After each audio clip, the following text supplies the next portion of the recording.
Bonjour à toutes et tous. Bienvenue au Dévo Café du 3 décembre 2020. Nous sommes dans une série où on nous parle marcher dans la sagesse divine. Et aujourd'hui, dans le dévotionnel 12, le jour 3, ça nous parle de la coutume et la routine, qui est la deuxième clé majeure du discernement du temps. Et ça me fait plaisir de vous le lire et nous allons en discuter. Lorsque Daniel sut que le décret était écrit, il se retira dans sa maison, où les fenêtres de la chambre supérieure étaient ouvertes dans la direction de Jérusalem. Et 3 fois le jour, il se mettait à genoux. Il priait et il louait son Dieu, comme il le faisait auparavant. C'est Daniel 6, verset 11. Le dévotionnel se lit. Le soleil et les autres luminaires sont réglés et prévisibles. Tout le monde peut savoir quand il se lève et quand il se couche. Ils sont réguliers. Je t'en avais parlé le mois précédent. Le fait d'observer une coutume pieuse, comme le faisait Jésus, les apôtres et autres, est une attitude qui développe en toi la sagesse des luminaires, celle du 4e jour. Il est dit de Daniel qu'il avait développé un respect strict de sa coutume de prière, avait une sagesse hors du commun, la sagesse divine.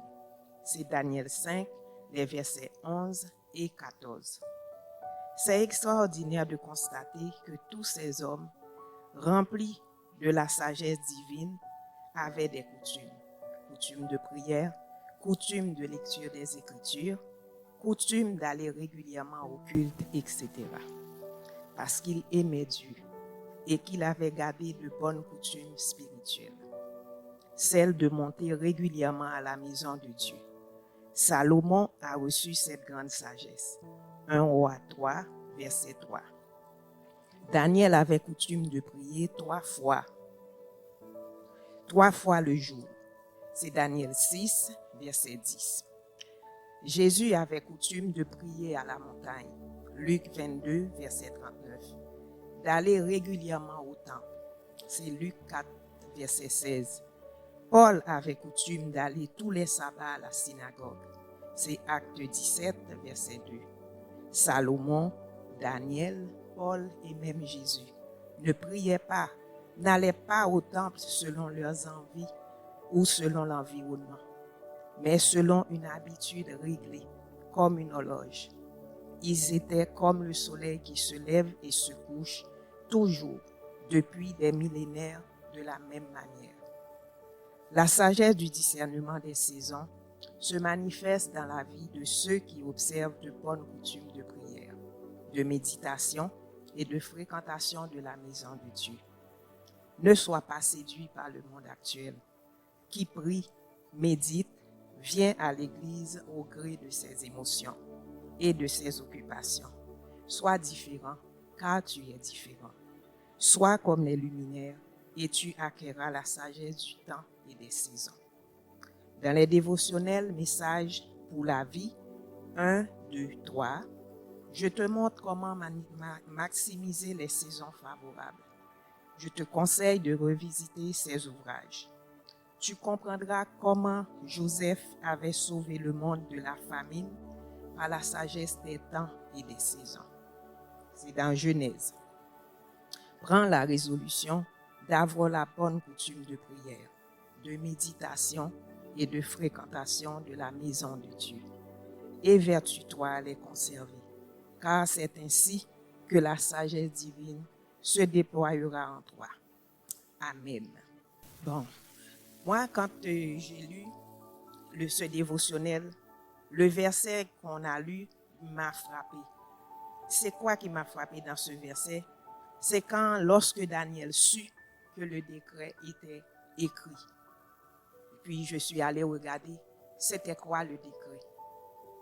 Le décret, c'est parce que il y avait beaucoup de gens avec qui Daniel travaillait qui étaient jaloux de lui.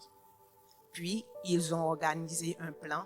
Ils sont allés voir le roi Darius pour lui dire d'empêcher les gens de prier quel que soit le Dieu qu'il invoquait durant 30 jours. Et celui qui n'obéissait pas à cette loi serait jeté dans la fosse au lion. Puis, le roi Darius a accepté ce décret.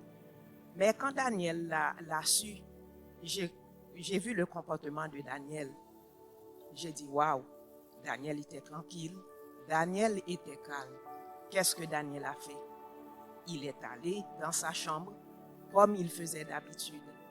Il s'est mis à prier comme il faisait d'habitude. Il louait et priait Dieu durant les 30 jours. Ça ne l'a pas dérangé. Et vous savez la suite, Daniel a été jeté dans la fosse au lion. Daniel a été jeté dans la fosse au lion, mais Dieu s'est souvenu de la fidélité de Daniel. Daniel n'a pas été touché par les lions. Et ce sont ses ennemis qui ont été mangés par ces lions.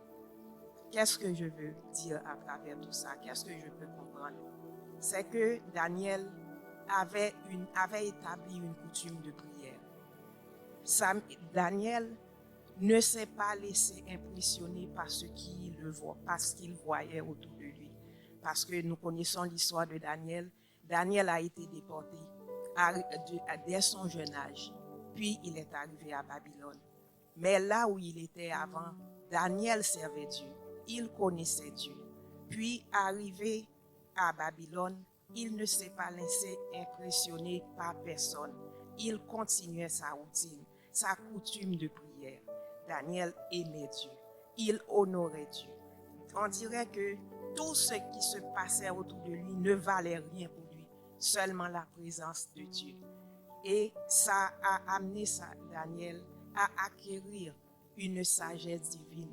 Ça l'a amené à pouvoir discerner le temps, les saisons.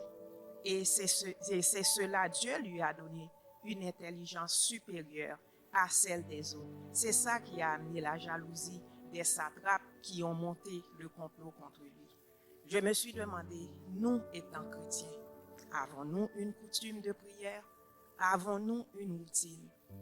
Parce que nous vivons en Amérique, les gens courent, c'est le travail, c'est la famille, les enfants, on n'a pas le temps. Mais je pense que en lisant le dévotionnel, c'est quelque chose qu'on ne doit pas négliger. Avoir une coutume de prière, une routine. Parce que même les hommes de Dieu, on a Daniel qui est l'exemple, on a Salomon qui allait au temple, Jésus se levait le matin avant l'aurore pour aller prier. Si les hommes de Dieu ont pris le temps d'établir une coutume, c'est parce que c'était important. Nous, ceux qui nous dirigent, on dit toujours, oh, je suis fatigué. Je suis fatigué, je n'ai pas le temps le matin, je ne peux pas me lever pour prier parce que je me suis couché tard. Et nous savons que sans Dieu, nous ne pouvons rien faire. Sans Dieu, nous sommes perdus. Puis, comme tout père aime être dans la présence de ses enfants, Dieu veut être avec nous. Dieu veut être avec nous. C'est Dieu qui nous bénit. C'est Dieu qui nous donne un travail. C'est Dieu qui nous donne une famille. C'est Dieu qui nous donne des enfants. Pourquoi brusquement, en les ayant, nous négligeons la présence de Dieu? Oui, vous allez dire, oui, je vais travailler le matin. Ça, c'est une excuse. Parce qu'on peut se lever à 4 heures le matin. On peut se lever à 5 heures du matin pour prendre le temps d'être avec Dieu. Parce que parfois, on dit, oh, il me reste 5 minutes là. On le fait dans l'auto. Dieu va avoir pitié de nous parce qu'il connaît. Dieu, c'est pas comme ça. Dieu nous veut à lui. Dieu veut du temps avec nous. Si nous voulons acquérir vraiment cette sagesse de discernement, nous devons prendre le temps, mettre du temps à part, nous faire violence. Parce que si ce n'était pas important, Dieu ne nous l'aurait pas dit. Dieu ne nous l'aurait pas dit. On n'aurait pas ces exemples dans la Bible où les gens mettaient du temps pour être avec le Seigneur. Prenons le temps d'y penser.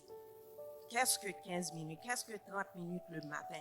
Oui, on dit on est fatigué, mais on oublie que Dieu renouvelle les forces. C'est Dieu qui donne les forces. Ça veut dire, prenons la décision. Dis, Seigneur, oui, j'ai de la difficulté le matin à me lever. Puis, donne-moi cette énergie. Oui, au début, ça va être difficile, mais le Seigneur est fidèle. Et tous les matins, ou je ne sais pas moi, peut-être le matin, ou bien un moment de la journée où vous pouvez être seul avec Dieu.